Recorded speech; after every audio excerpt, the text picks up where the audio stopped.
This is round 2. The first one got denied by Spirit. But it's about the Jericho Rose. This is 48 hours in.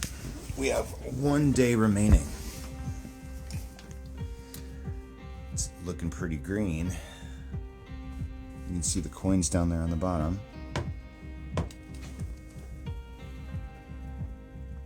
Maybe that's why we put them all face down. How cool is that?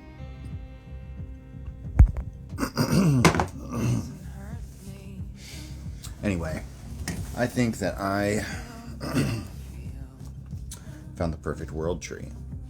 I spent a good amount of time tonight researching, and canonically, a lot of people think that it was European ash that the world tree was made of. The species. Some say oak, some say yew. But out of all those things, the only one I have that I have raised from an acorn is an oak. All my other trees were cuttings. Not the same kind of trees. And I guess I could buy a sapling, but this is all about spiritual meaning. This is about a journey. This is about integration. This is about how far we've come. This is about what this tree meant to me, because this is almost a sacrifice in and of itself. I loved this tree like I loved myself. I loved this tree until I could love myself.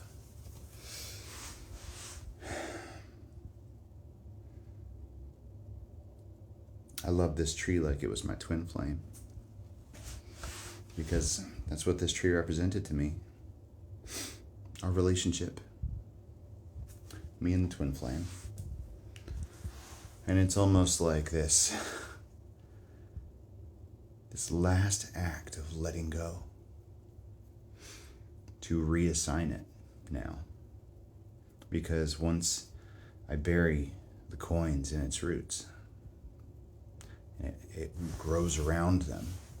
Once I water it with the water from the Rose of Jericho, its meaning, its purpose expands. It's not just going to be the twin flame tree anymore. It's going to be the world tree.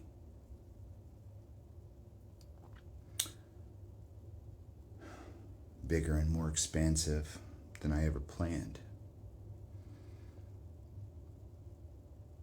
Something that I envision living a full 600 years. Having little acorns, and the acorns are seeded with that same power, that same energy, that same prosperity, that same divine union, that same balance that we've had to find here.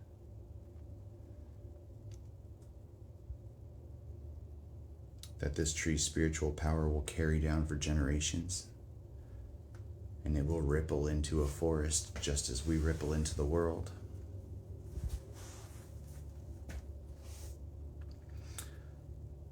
It has a beautiful future.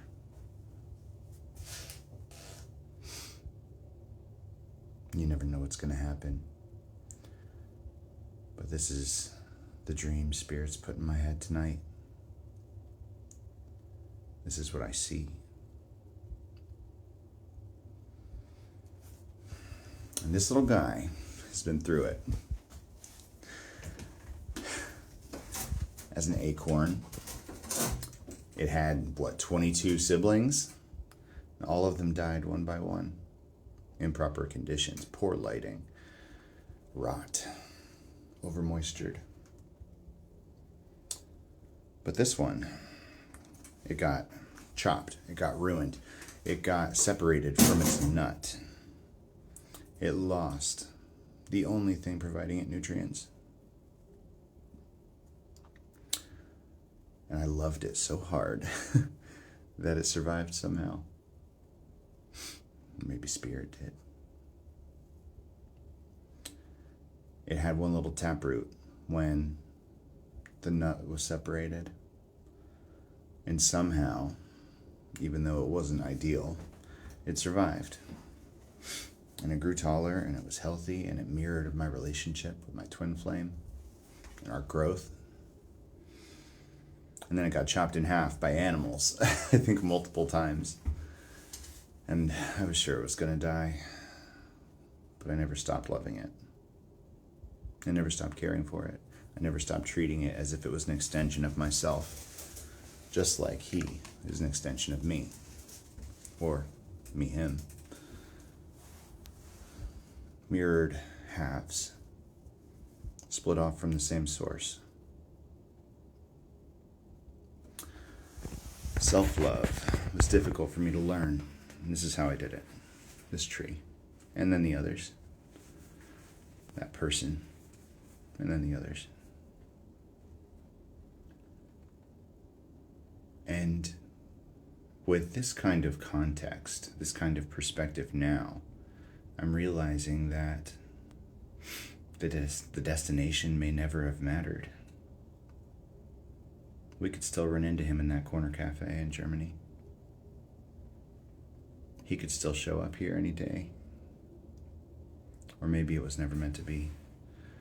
We were just supposed to activate each other and then go our separate ways. Learn from each other in painful moments that felt like putting your hand on the stove. Before finally coming into our divine unions and walking in our purpose for the rest of our lives.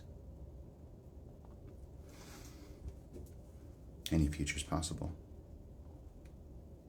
But this tree, every time it was attacked, every time it was brutalized, every time it went through some kind of hardship, its growth was stunted, but its foundation grew stronger and stronger until it got to the point where it was so thick down at the base that even if it got chopped in half again, it would survive.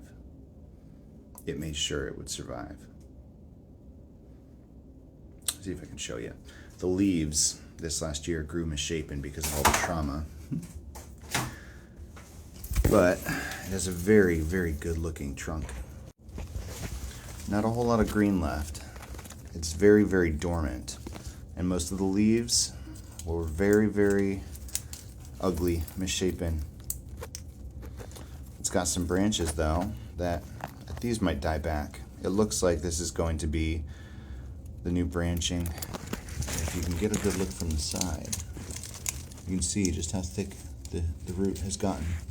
This tree's about 2 years old now, maybe older, maybe coming up on 3. I really lose all track of time, to be honest. I'm not sure how long it's been anymore. I think at some point I just start guesstimating how long it's actually been.